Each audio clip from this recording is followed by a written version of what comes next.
Hi friends అందరికీ ఈరోజైతే మా ఇంటి దగ్గర వినాయకుడు నిమజ్జనం జరుగుతుందన్నమాట. శ్రీయాంష్ గారు చూడండి ఎలా డ్యాన్స్ చేస్తున్నాడో. డీజే వినిపిస్తే చాలు వాడు ఒకటే ఊపుతూ ఉంటాడు. ఏదో ఒకటి కాలు ఊపుతూ ఉండాలి, ఏదో ఒక స్టెప్ చేస్తూ ఉండాలి.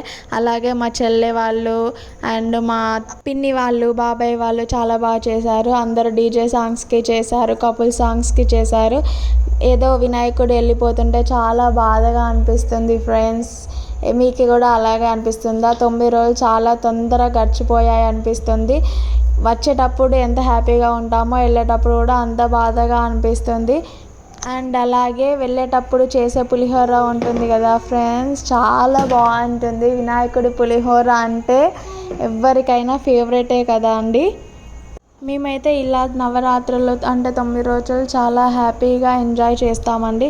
మీరు ఎలా ఎంజాయ్ చేస్తారో అండ్ మీ నిమజ్జనం ఎలా జరిగిందో ఒకసారి అయితే కామెంట్ బాక్స్లోకి వచ్చేయండి, మాట్లాడుకుందాం. Bye bye.